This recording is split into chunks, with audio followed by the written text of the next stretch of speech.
Oh, hi, beloved. How are you doing? How are you feeling? What's going on? What's new with you? You doing okay? You taking your meds? You sleeping okay? Have you showered? Listen, I don't know who needs to hear this, but if you haven't showered recently, if you can't remember, today's the day, baby. You deserve to stand under that hot water and wash your legs. Because I know some of you out there ain't washing your legs because you nasty. And that's a Twitter reference if you weren't on Twitter like 6 months ago. Anyways, remember when our problems were just that white people weren't washing their legs? I don't understand it either. What a world we're living. But hey, welcome back to another episode of A Tiny Revolution. This week I have, we're doing a lot of returning friends. You know, it's like, it's just a kind of a party because and also so many people are saying yes to interviews because what the hell else are we going to do right now? But today on the podcast is my friend George Mekhail. George Mekhail is the founder, one of the founders of churchclarity.org, a organization that scores churches based on their public-facing policies about LGBTQ participation and women in leadership. I was a part of the social media team for them for a while. I loved getting to work with them because really what Clarity represents is really just like, we just want people to say what the issue is. Like, you know, what is your policy on gay marriage in your church? What's your policy on queer people taking communion or getting baptized, getting hired, et cetera, et cetera, et cetera. And just simple, because those are simple yes or no questions. Yes, we will do this right now, or no, we will not do this right now. And it really started to push the conversation for churches everywhere, where like clarity is not only important, but it's reasonable. That's what we kept saying, clarity is reasonable. And so many churches have been scored so far. It's amazing. And now, as we've been pushing the conversation and it's been developing, George is one of my really, really good friends. And so we were talking recently about the reality that just like what happens after clarity, you know, now that we have, you know, everyone's, you know, laying all their cards on the table and actually being honest about how horrible they are. What happens next? What do we do with the data that we have gathered? Additionally, we also talk about Bitcoin, which I think is such a fascinating thing. So like, we got the gospel of Bitcoin plus like a little bit of, you know, some talk about clarity. It's like a real smorgasbord of delightful things. But yeah, so I don't know what you're doing right now or where you're headed, but I hope you're doing okay. So tune in with right now. Get yourself some tea, coffee. Maybe pour yourself a Mexican Coke, the one that has a real ass azúcar in it. It's so good. Unless you're trying to stay away from soda or whatever, because it's like not good for you or whatever. But listen, I've been drinking so much Coca-Cola. I don't know what my problem is. It's just that, you know, that sizzling goodness that kind of burns your nose a little bit. You know what I'm saying? Y'all know what I'm saying. Anyways, I'm gonna stop distracting myself and tell you to enjoy this conversation with my friend, George Mekhail.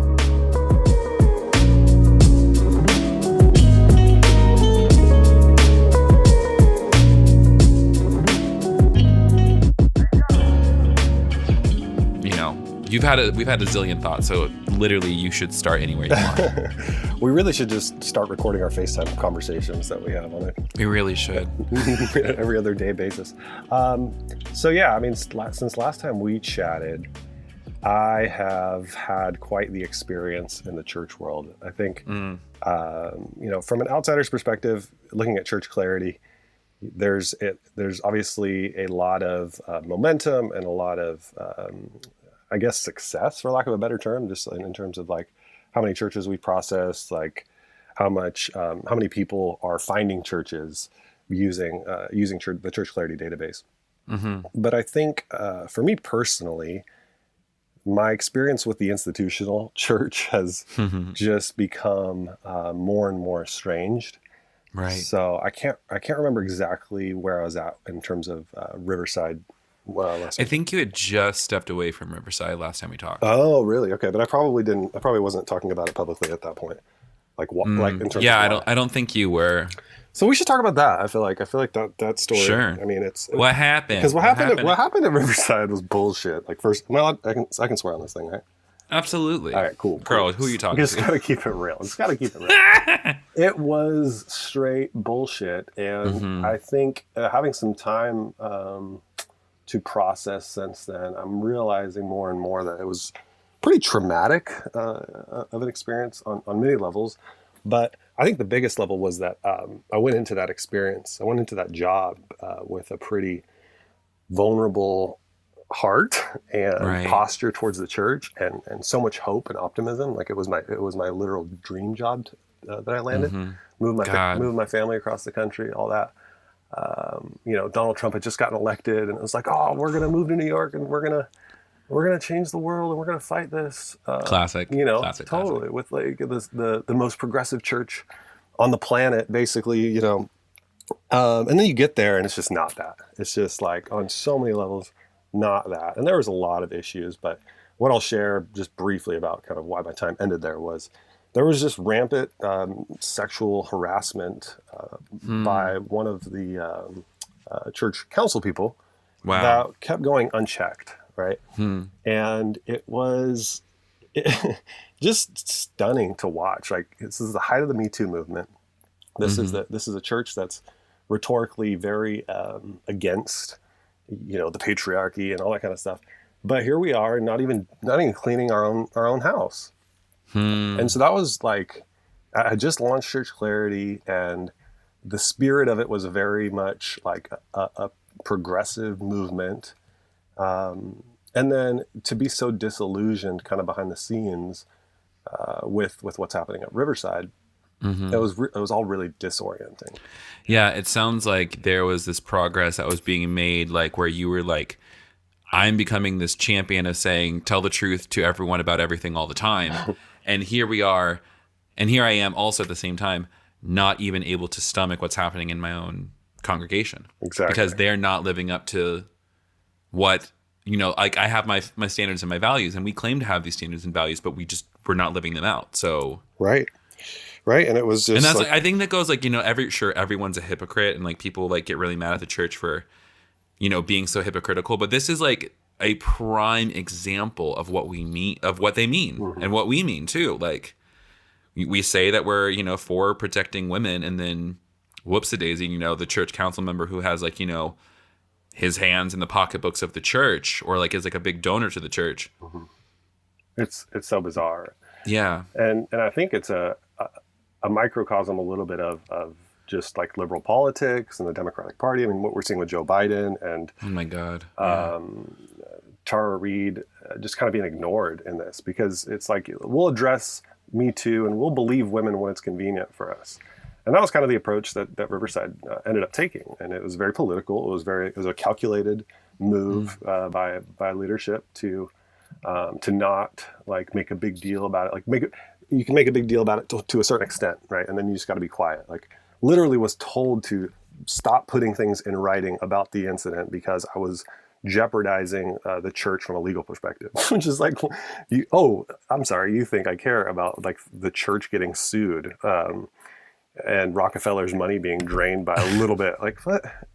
So it was just, you're absolutely right. It was like, you're going to make me a hypocrite just by me being here, and that's not okay. And that's really what it... Hold on, let me send my friend a text message. He's going to grab iced coffee from the local place. For sure, priorities. You do not want to miss out on that. Iced coffee with a... Do you do a lot of edits and post, or do you just post raw? Typically, I always post raw. No, I need to direct this sound into this. I do mostly raw. It's just I'll probably go edit that out if I remember to. Cool. But yeah, keep going. I'm so sorry. No, you're good. I think I was just that experience was very disorienting, and it was very like, okay, what does this mean for Church Clarity? It's also really strange for two things. I'm noticing what I'm hearing is, why is it that I have more integrity than my church? Like, I feel like it should be the opposite of that. My church should be calling me into more integrity. Yes. And I think what we realize again is this isn't a criticism of individual people. Sure, there are decision makers who impact these situations for better or worse. But really what the critique is, and what I was trying to be clear about on my way out, was this is a systemic issue It's the institutional church that is failing. And I think what the bummer was, what the shock was with Riverside was, I would have expected that from the sort of more conservative church that I had just exited, years prior. Right. But for to see the same level of hypocrisy and the same level of like just breakdown systemically of not being able to address issues happening in your own house was just like, well, if it's not at Riverside, like where is it? Like where is the quote unquote spirit of God in the church, right? Like where is the movement now? And it left me pretty broken. I think I was giving Riverside sort of my last, all I had left in terms of goodwill towards the institutional church, which is very different than my spiritual journey, by the way. And we can get back to that. But it just, I'm at a place now where I think I'm realizing more and more I'm still picking up the pieces to that. I'm still experiencing just some some traumatic, I don't know, PTSD anytime I think about, oh, maybe I should start thinking about going to church again or whatever. Because I haven't been back to church since Riverside. Sometimes it'd be like that. Yeah. And that, I think, kind of sums up my own interesting feelings about the church now, coming out of, I'm getting ready to graduate in 2 weeks, apparently, which is nice. Lols. They're doing an online graduation. I already wasn't going to graduation because I think graduations are, sorry, everyone, I think graduations are kind of stupid for me, at least. Like other people who are just like, I'm going to show off I did it. I'm like, I'm not going to pay money to go to a ceremony. Like, can we just talk about that? There are graduation fees associated with walking across a stage. And you know what this robe is going to do for me in the real world? Jack shit. Right. You know what this piece of paper is actually going to do for me in the real world? Not a lot. Yeah. So why don't you just print it off, send it to me. I'll hang it on my wall. I know that I did it. So I already wasn't going. And it was so funny. Just like, we're doing graduation online and we're waiving all the graduation fees. I'm like, you guys. So generous of you. Thank God. Thank God for you. But it was so wild to me. I'm like, I cannot believe that is your gesture of goodwill towards us right now. Not saying, oh, you know what? For all of you people who don't have anywhere else to live right now, we're going to, you don't have to pay rent for 3 months. That'd be nice because... I don't understand why we haven't frozen rent and mortgages in this country yet. Yeah.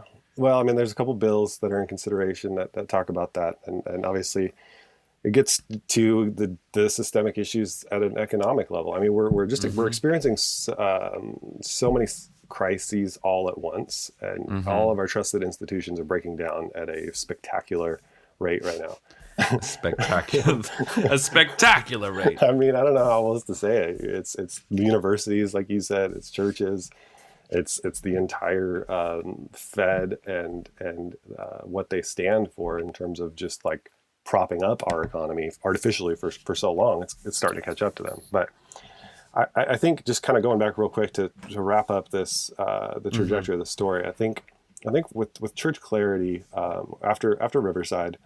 I clung to Church Clarity as like my new hope for the institutional church. And it was like, all right, clarity is reasonable. I still believe that. And I think that the further we go down this road, the more we can hold churches accountable. And maybe someday our methodology will include the scenario that I experienced at Riverside, where somehow, I don't know how exactly, but somehow shedding light on how policies are carried out within churches could help prevent some of these scenarios. And for the most part, that has played out in a way where the tool and our methodology has continued to serve its purpose, and I think it has been very helpful for people. But because the goalpost has moved quite a bit, and especially with COVID-19 and kind of what we're seeing laid bare, as you said, it's like, what even is the role of the church anymore? It's like clarity is like so obvious, right? We're at this point now where it's almost like clarity is reasonable. It's like, yeah, it's reasonable. We've kind of proven that to a certain extent. Yeah. Even Jackie Hill Perry's down. Yeah, exactly. But now it's like with churches shutting down and just all of the disillusionment that we're kind of experiencing across the board. It's like, clarity is reasonable. Then what? Like to what extent? And that's where I kind of find myself now. Is like, Right. what is the usefulness of the institutional church today in 2020? What is it doing beyond just sustaining? Because what we're seeing right now is that obviously its most prized product, the Sunday experience, is being called into question right now. Right. And it's being rendered and labeled non-essential, which is so hilarious if you really think about it. Unless you're in Florida. Yeah, exactly. Where Those are the real Christians, let's be honest. I mean, it's just incredible to watch how overnight churches have been rendered somewhat useless. Even more so than a lot of people perceive them to be prior to them not being able to hold services. Dude. So I don't know what to do with that. Honestly, Kev, I mean, like this is where I'm at right now. Like, And I was just thinking, just like, I don't know how else to respond to that. I think the way that you phrased it was pretty spot on. Of like, it's just, we see it as like, this is, so like, here's like the other like pastoral side of me, because like on a Sunday morning when I'm like leading a worship service, the people who do show up for that, like it really does do a lot for them, because like I'll also say like my church is an exception to the rule in many ways. That's the only reason. Like I don't care about the church, I care about my local church. And it's not even that I care about my local church, I care about the people who go to my church. My church could close down and I would still be hanging out with the same people, because not hanging out right now because of like social distancing and such. Right. But like, these are the people that I go to karaoke with on Wednesday nights. And these are people who like will go to a party on Friday night and smoke a joint in the backyard and then be on the worship stage on Sunday morning, because no separation. Right.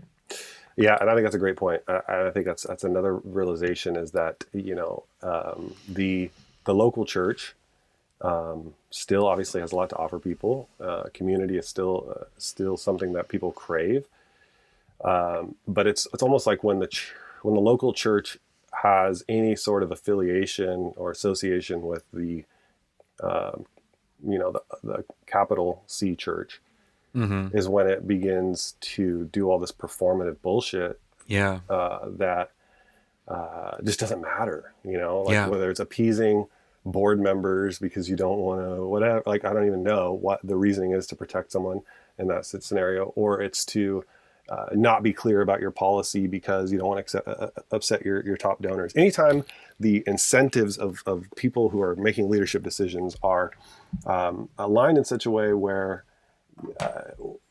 they basically are just like, we just need to survive, which is kind of, or save face. If those are the two things that pastors are being incentivized to do, then what you have is a very unhealthy church.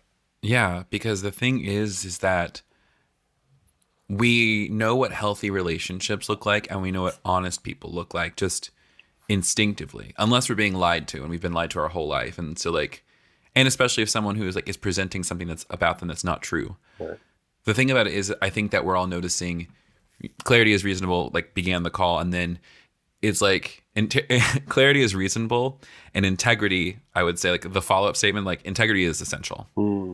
Like I would follow that up as like, we're starting to live in a world where what I say on the internet matters now. What I say in real life and on the internet, like it's really interesting how technology and the way that we build community now, and like really what COVID has forced in so many of us, is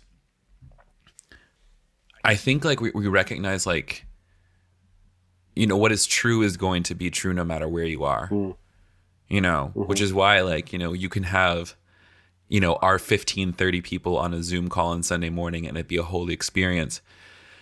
And then all these other churches who are like losing thousands and thousands in donations every single Sunday because they don't have 1,000 people walking in their door.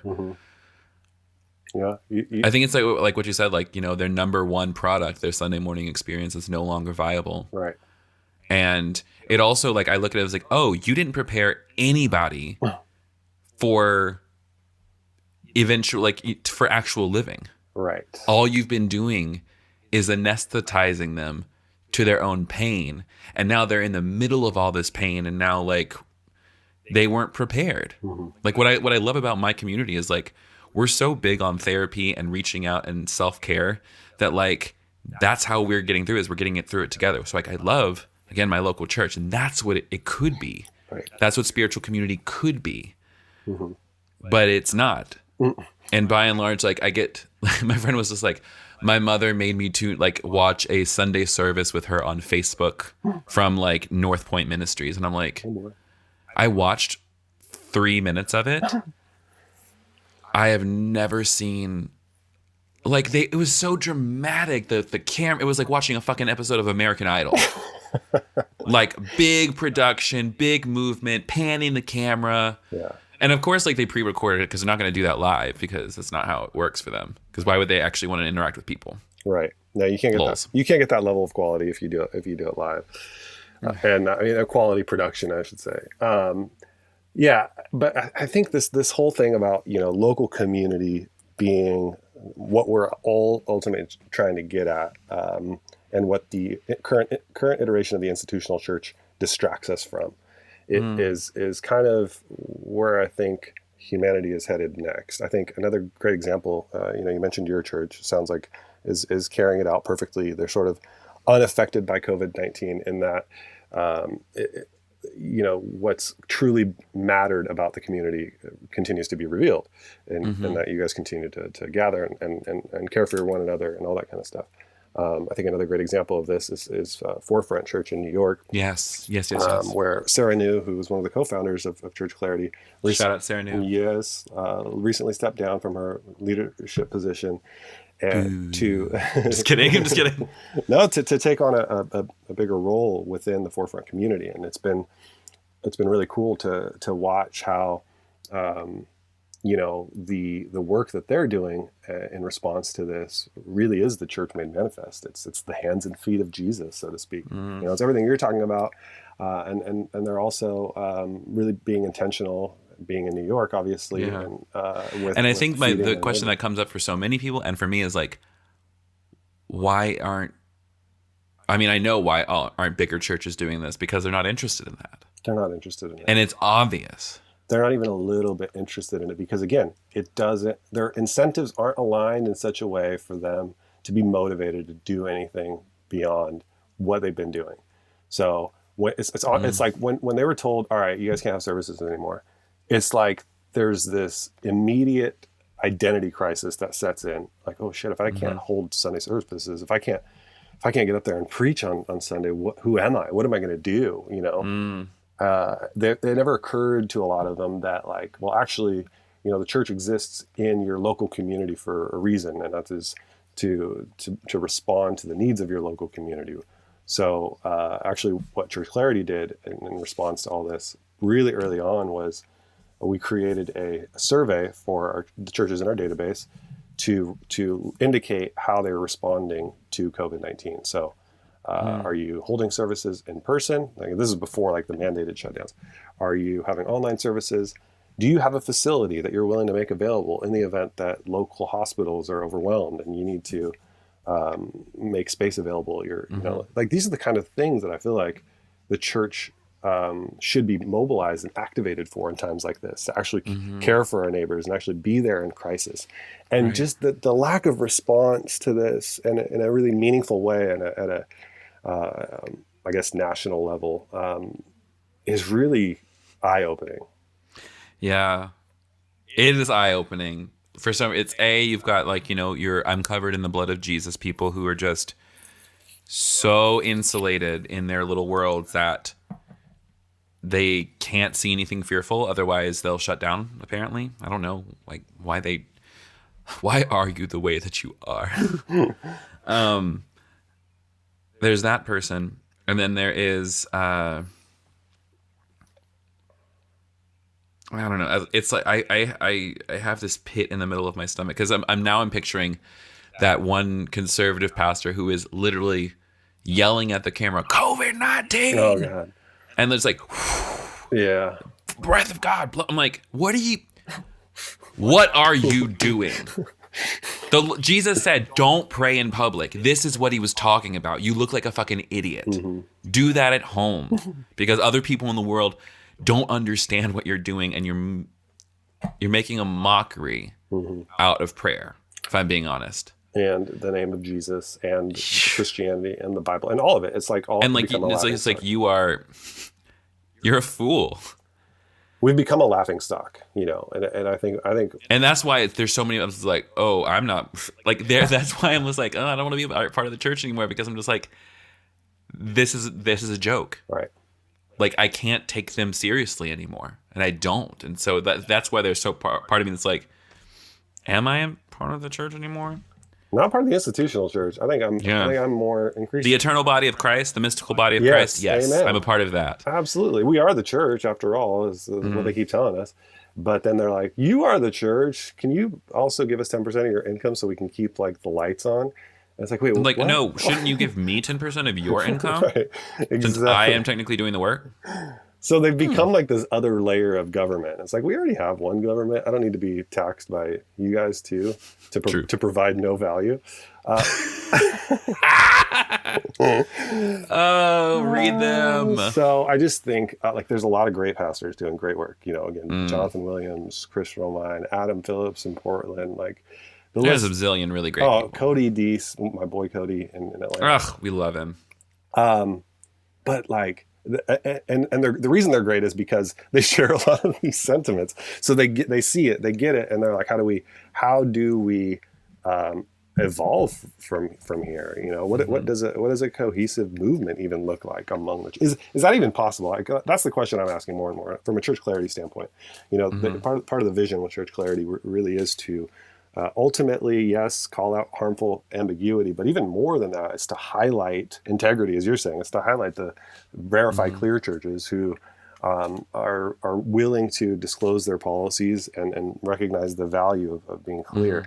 And so part of like the theory was, all right, let's get all these churches together, and maybe they can be more effective just being aware of one another, like that they exist, almost like a, you know, new kind of association or whatever, denomination, whatever language you want to use.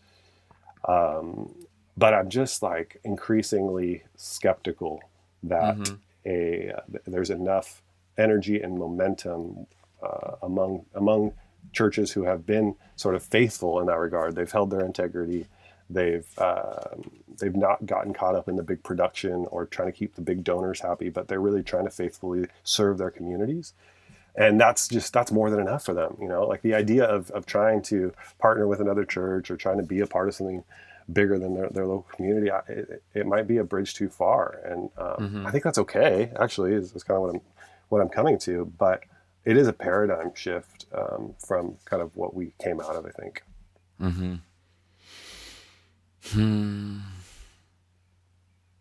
I'm wondering about... Yeah, that's what you said before. I don't know if like a cohesive movement is possible, because like a universal, like, because like so many people are still so motivated by like adhering to a statement of beliefs. Right. I even hear it like among my Episcopal friends who are arguing, like just like, you know, people are getting real mad about like sacramental theology and like who's allowed to bless, you know, communion. What do they call it there? Eucharist, sorry. Who's allowed to bless Eucharist? And I'm like, you guys, like, if something is getting in the way of an experience of God, it's your duty to remove it.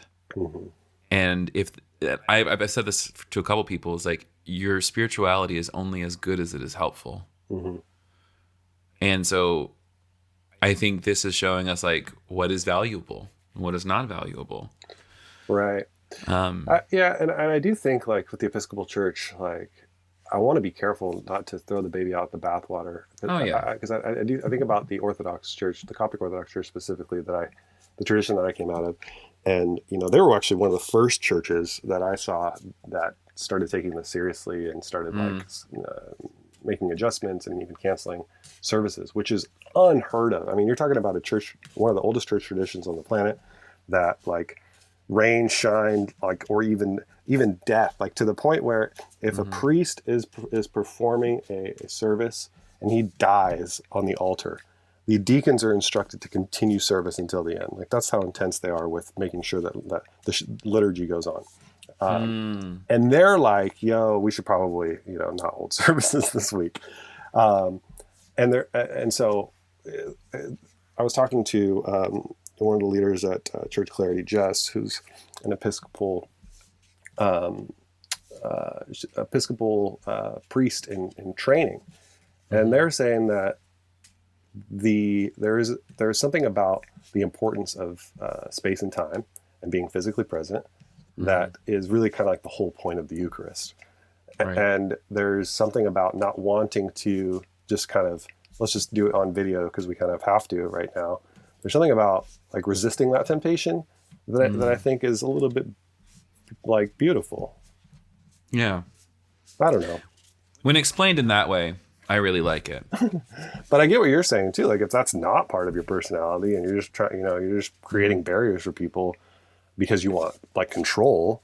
And that's the thing is, like, I wonder, because like, if it's explained in that way, hey, we're not going to do Eucharist right now, not because you're not holy enough to bless it, but because like this is something we do as a community together. In person, in flesh. Yeah, in the flesh. So really it's just like, I mean, for people who it's important, you can do it in your home. But I don't know. Here's the thing, like, so what? All this, right? Like, what of this? And I think it really, like, we talk about like a movement. Okay, there's no movement. So what? I think it really just comes down to just the practical needs of people. And so when I talk about connecting churches, and I talk about, okay, what does it look like for Verified Clear churches to know about each other and all that kind of stuff? What I'm anticipating is people are going to need a broader community now more than ever, which means like connections to jobs specifically. Right. Like, people need jobs. People need to have an income so that they can provide and eat food and survive. So that's like first and foremost. But also just sharing best practices and like not reinventing the wheel every 2 seconds. So I think if you can accomplish that somehow by like connecting churches who are somewhat like-minded or at least aligned in terms of clarity or integrity, whatever you want to call it, I think that could actually be impactful, especially when you start talking about like job boards and you start talking about like, the types of services that even like I know you provide for people. But, the type of spiritual direction that people need now more than ever, they need access to that. And they need to know who to trust and where to get that from. And so that could be something would be a useful thing that emerges from a cohesive movement. But outside of that, like just association for the sake of association to like make your numbers bigger and be like, look how big we are and how many churches we are. Like, that is just so not what needs to take place now. If it's not practically meeting the needs of people, I'm over it. And that's really what it boils down to is like, are you helping? Right. And why is my computer still fucking making noises when I put it on Do Not Disturb? I don't know. I hate that. It's like, weird. I thought Do Not Disturb meant like you wouldn't. Don't fucking make any sounds. And that also shows you like where I am like emotionally today. Like, I have very little patience for things apparently. Yeah, we're all a little bit on edge. Yeah. I think we're all like, if we're on a scale of like 10 being I'm stressed out and I can't function and 0 being everything's fine, I think we're all sitting around a 5 at all times right now. Right, at minimum. At minimum. Just like the stress of the world, the stress of not knowing what's happening, the stress of having a government that is like Georgia, like the governor can't, oh my fuck. We could have had Stacey Abrams, but we have fucking Brian Kemp who wants to open things up. And then mayors saying, actually, we're not going to open up. Sorry, everyone. I know that you got excited by what the governor said, but guess what? He's a liar. Yeah, I mean, it's all just politics. They're all playing the same game, right? Trump is delegating authority to the governors. The governors delegating authority to the mayors, and the mayors are basically the ones who have to do the right thing. Yeah, they're the ones that have to lead right now. And that's another testament to why local leadership is the future. So we talked about it on a church level, but like really, I think that's another thing that's being revealed is like trying to manage a crisis like this across 50 states, across a giant landmass that contains, 320 million people or whatever, is not that feasible. And you end up delegating authority locally anyway.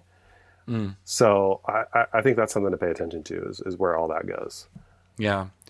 Both like on a political level, and then like if we're like looking at the spiritual, like the community that I find myself a part of right now is like has been an online community, like one of the communities I've been a part of. I am a part of. Wow, I can't use words, but like the thing with like working with people online and trying to create, I feel like what's the evolution of the church that's happening is.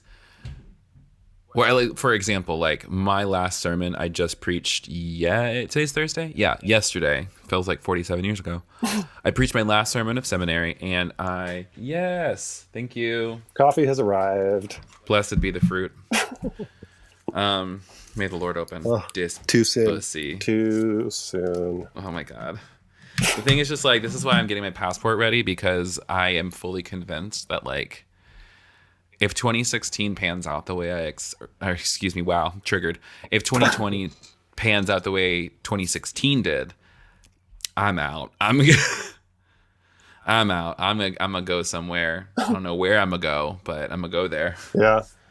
But I what I'm finding interesting too is as there's been this like decrease in like church communities or like activity within church community, is that what we're seeing too is like, how do we take what we're learning and make it accessible, make it online? Like everything is like, oh, like I have a much bigger reach than I thought I did. But now people are at home, it's almost like they're forced to get creative with it. Definitely. So that they can also stay grounded. Right. Yeah. I mean, there's never been a better time to launch a online church. That's for sure. But I think let's start something called Clarity Church. Yes, I love it.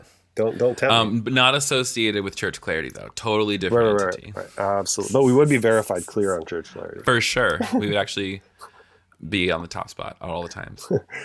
Yeah. So it's like where are they? Anywhere you are. But like I think ultimately anybody who grew up in the church or grew up Christian or whatever, and it meant something to them in any way, shape, or form, it has been on this journey of trying to find the truth, trying to seek truth. Right? That's ultimately what we're trying to do. And that's why we've been disillusioned with various, theologies and things like that. And for me, I think the other major thing that has happened and transpired ever since launching Church Clarity, leaving Riverside, has been just reevaluating the foundation by which everything in our world has been built on, the church, politics, all of it. And it really comes down to the money, and the way that our money works is completely fucked.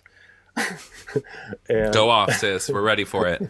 So like, it's been a weird kind of transition. I've been obviously talking about Bitcoin a lot more than I previously was. I've been in it for over 2 years now, but I've kind of been slow to publicly discuss it. To come out of your Bitcoin closet? Yeah, I mean, I wanted to understand it a little bit more before I just kind of started popping off at the mouth.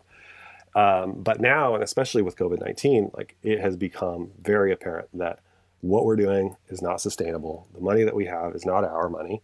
That the people who control our financial system, the central banks, the Fed, politicians, they call the shots to an extent that keeps us enslaved to this system that just isn't working. Doesn't work for the regular person. And so we need to do something about that. And so with Bitcoin, what exists is an opportunity to actually do something.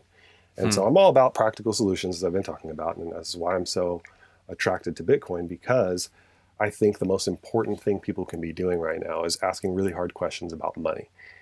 These stimulus packages, this money printing that's happening, these bailouts that continue to happen, we should be paying really close attention, and that kind of stuff should piss us off more than even, I'm going to say it, more than unclear churches. Come on. The Fed should piss you off more than Judah Smith pisses me off.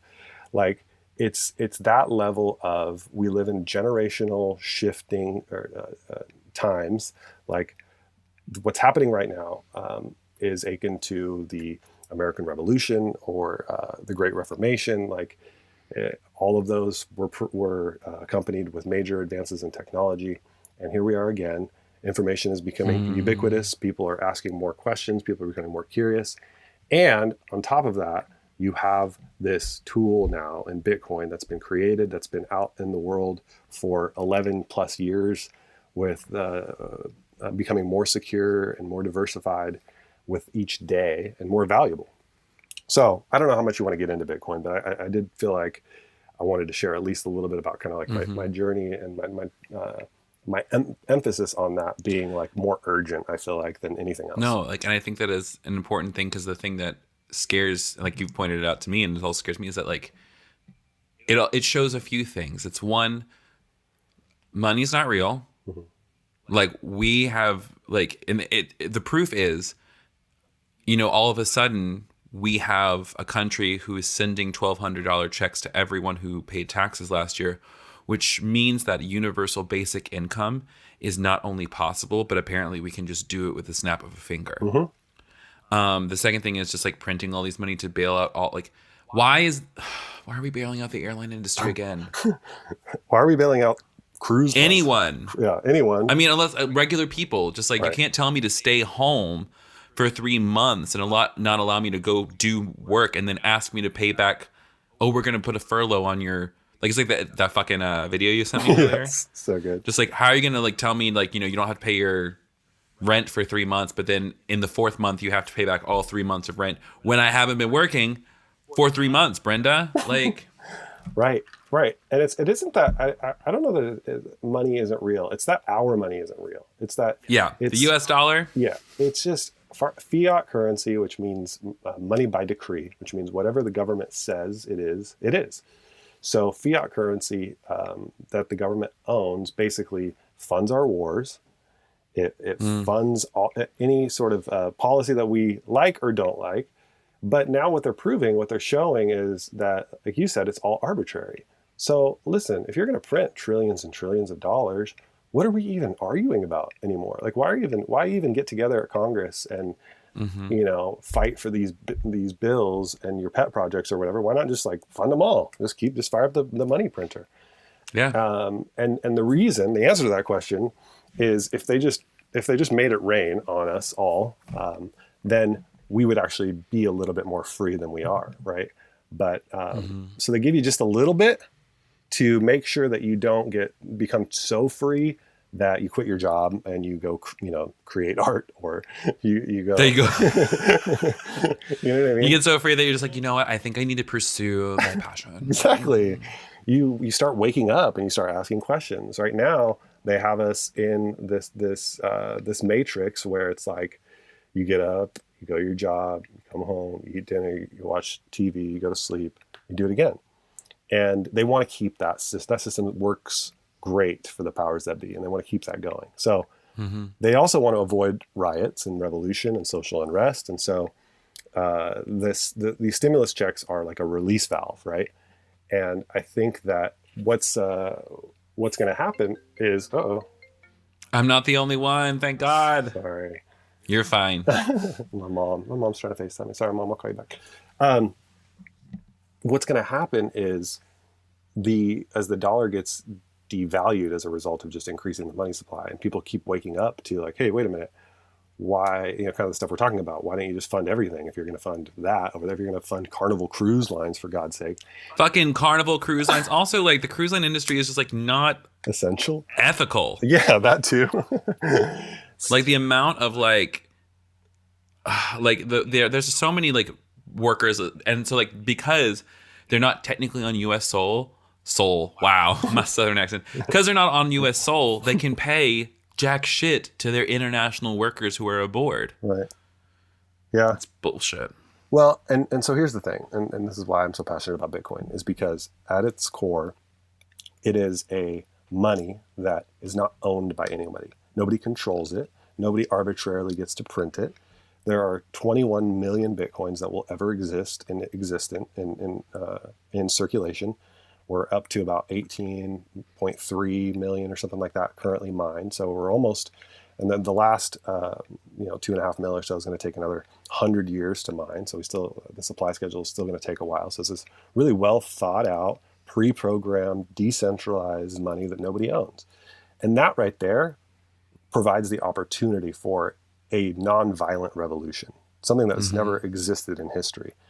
If people simply just opt out of the corrupt money system that we have and embrace a new type of money that is based on real like economic fundamentals, which are, what is the purpose of money? It's a method of exchange, right? So like we can exchange value that we create in a way that makes sense, because when we're transacting, we don't necessarily have like the barter system isn't practical anymore.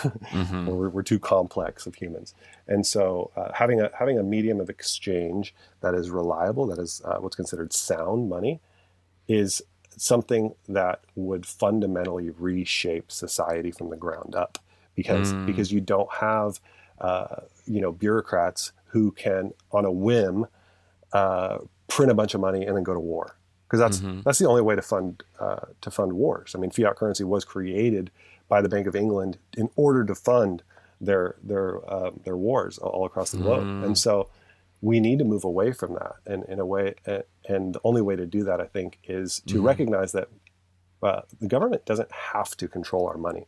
That's not a necessary part of the government's function. That's something that we've just kind of like embraced arbitrarily, and we've kind of like fallen into, but like it doesn't have to be that way. We can control our own money. Sorry, I know I'm kind of going off right now, but let me just think about it this way. No, keep going. Think about it this way. Think about how complicated it is to transact. Okay, if I want to send you money, right, and I just I have $10 and I want to get that to you, I can do a couple things right now. I can use Venmo. I can use like a Cash App. But like even before I get there, right, I have to have a social security number. I have to have an ID. I have to like sign up. I have to have a bank account, which is a whole nother sign up process. There's all these intermediaries dictating our transaction. Like I just want to send you $10. Like that shouldn't be that difficult. And by the way, I also not only want to send you money, I want to send my friends and family in Egypt money without jumping through all these additional hoops. It's my money, right? And so what the government has done is created all of these roadblocks essentially for us to transact. But imagine being able to, with Bitcoin, you can download a wallet for free on the App Store, and we can start transacting right now without you needing to give the wallet a bunch of personal information, your social security number, your bank account, your routing, like all that. None of that. I have a wallet, I have value in it. I would like to now move this value from this wallet to this wallet. That's it. That's all anybody needs to know about this transaction. So much simpler. You cut out all the middlemen. You cut out all of the trust and permission that's required to transact. Because if you think about it, that's how they control us. They control us by dictating how and when we can transact and to what limits we can transact. And like I can only withdraw $300 from my ATM at any given time. Bullshit. So it's your money for what, right? You start realizing it's not your money. It's not actually your money.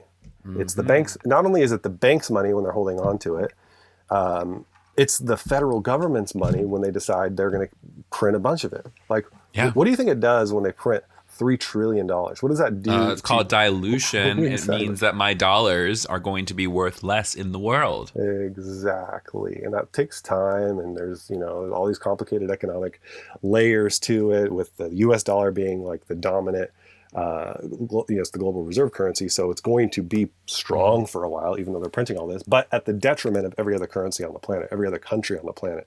So the US is throwing its weight around right now because it can. But the whole system needs to be thrown out because we need sovereign money that just serves the function of.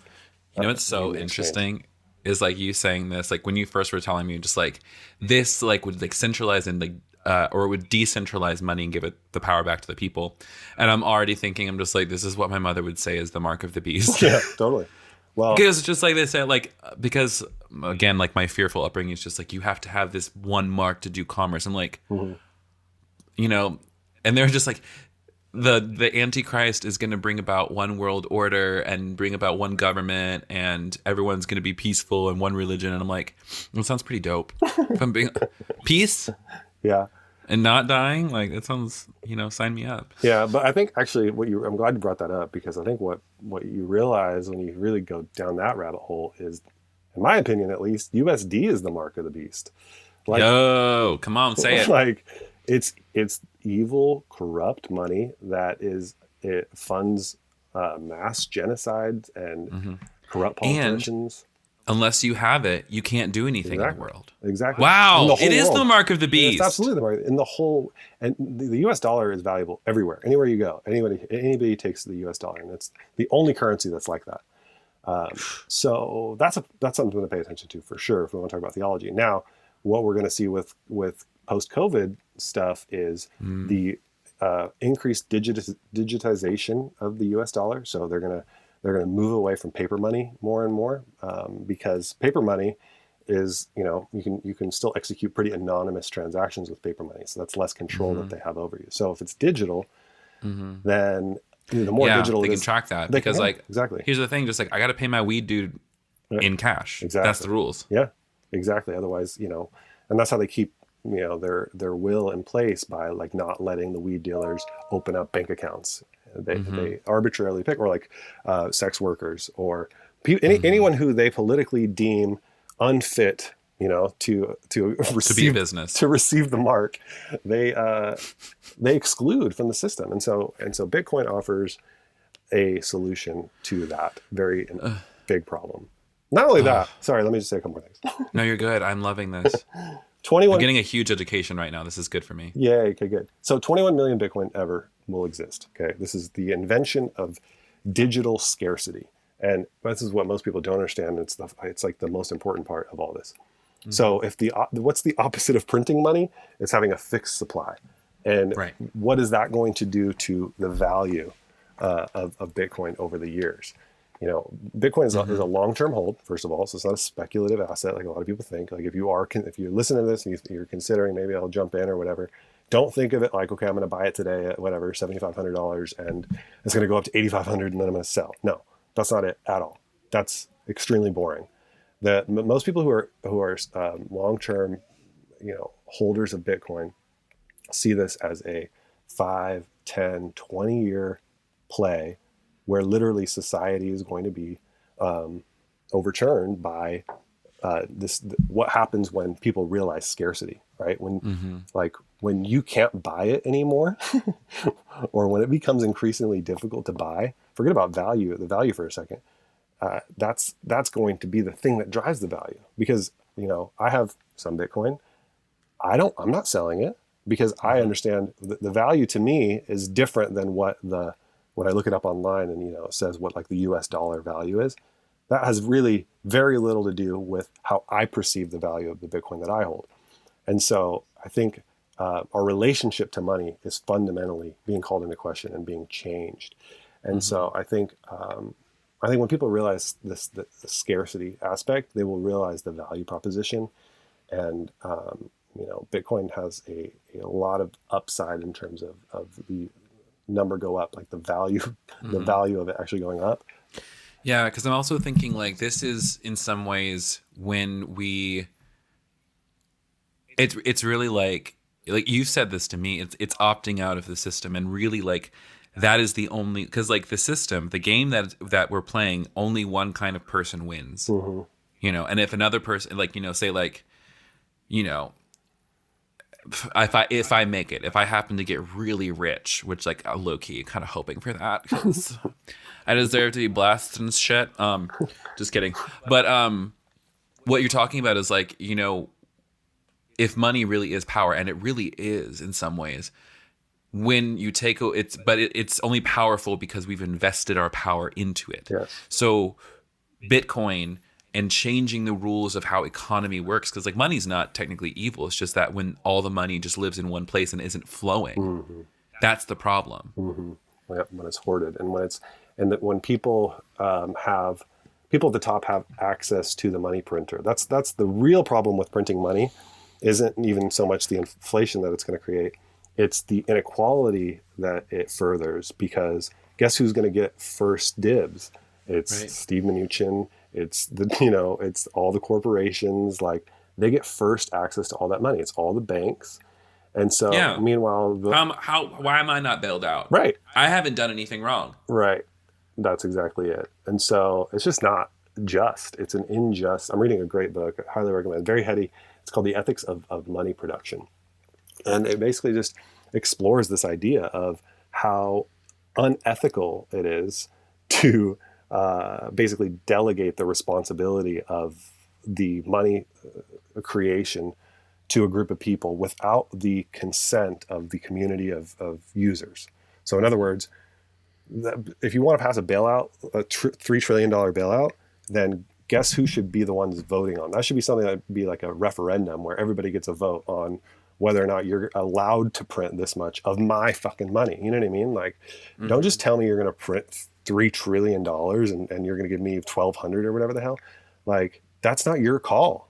That's fundamentally what the problem is right now that we're not seeing. We're like, oh, Medicare for all. And yes, absolutely. But before you even get there, we have to talk about what else they're funding with their corrupt money, and see the bigger picture, I guess. So I'm ready for the revolution. Well, all you got to do is start buying some Bitcoin. Like, that's where I'm at. Step one, honestly. Like, and it doesn't benefit me. Like, I think I've come to the point where it's like Bitcoin seems pretty inevitable to me. Like, I've studied it, and I feel like pretty solid in its long-term proposition. So I'm not like, I'm evangelizing in a way that's like, I don't want people to miss out. And I think actually it will be helpful for society if more and more people adopt it. But like, I don't personally gain. It's not like a company that I own. I'm like trying to watch like the stock go up or whatever. No. So like, it's just something that I believe in, and that, my evangelistic nature is like, causes me to just talk about it. Well, it's one of those things where just like, it's not that you're passionate about Bitcoin, it's that you're passionate about, well, yes, you're passionate about Bitcoin, but you're passionate about it because it offers a way out. Yes. It offers freedom. Yes. In some ways, in a lot of ways. Yes. And it may not happen soon. However, look at the world we live in right now. We didn't think we would ever be in a pandemic where we all had to stay home and like totally change our business models. Exactly. But yet here we are doing retreats online and moving our churches online and moving our transactions online. Like, to me, it makes complete sense. And also, if I believe that nothing can overcome the kingdom of heaven, and the kingdom of heaven is going to happen because it's God's will, and I'm not in charge of like trying to stop God's will. And if God's will is that all should be saved, meaning like, we all are liberated in real time, then you're right. Yes. Then this is a tool towards liberation. And not to mention, our dear sister Audre Lorde always told us, the master's tools can't dismantle the master's house, baby. That's it, man. It's like new wineskins. It's all of the analogies like we're talking about with the mark of the beast. All this is playing out in real time, and it's it definitely is a weird time to be alive. Like, his history books will write about this, but I just think we have to pay closer attention to the money. And I think even people who consider themselves Christians have a moral responsibility to really examine and to really hold accountable people who are mistreating the most vulnerable. You know what the biggest group of marginalized people is? Like, the biggest group that we all have something in common. It's not race, it's not sexuality, it's not gender. It's poor. Yes. It's the poor. Yes, exactly. And this is something Reverend William Barber has emphasized throughout his, I think, entire career, the Poor People's Campaign and all that, which I think is great. And I think the socialism movement in America is kind of coming from that same ideological thought of like, we need more economic justice. Economic justice is the foundation of all other types of justice. And that's really what I see in Bitcoin. It's economic justice. It's a jubilee. It's a reset. If you can reset the current global economic order by basically rendering all these debts as worthless as the paper that they're written on, simultaneously, like, let's figure out a way to get prisoners released. Like, let's really live into a brand new era where this COVID crisis becomes like a jubilee, a reset. Like, let's look around and just acknowledge that everything sucks, right? And now let's do something about it. And let's not have it look like previous revolutions where we all take arms and we kill a bunch of people that don't agree with us. Let's instead just do logical analysis of the problem, which we can easily do by following the money and seeing how corrupt it is. And then let's look around and find solutions. So that journey, that train of thought has led me to Bitcoin, and I hope that some of this stuff will help others. I love it. Oh, real quick, one last thing, because it's easy to go down this rabbit hole and then get distracted by blockchain and cryptocurrency and all this other shit. Do yourself a favor, if you're going to look into this, just at least at the beginning, just ignore everything else. Ignore Ethereum, ignore all these other shit coins. Like, they're cool, they're interesting for long-term prospects, but they're not. It's not what I'm talking about. I guess I should clarify. It's not the revolution. Those are interesting technological things that may have some use cases in the future. Who knows? Maybe not. But right now, they're all completely worthless. Bitcoin, the OG. It's really the only one that's got any sort of traction on a larger scale. Yes, it's got the traction, the network effects. It's got the most important part of it, though, is that it's truly decentralized. There is no CEO of Bitcoin. There is no headquarters of Bitcoin. Bitcoin just exists in the world as a thing. Exactly. It is truly, and in some ways, an omnipotent object. Yo, one of these days we should smoke a J and talk about the origin story, because that shit is wild. Next time on A Tiny Revolution.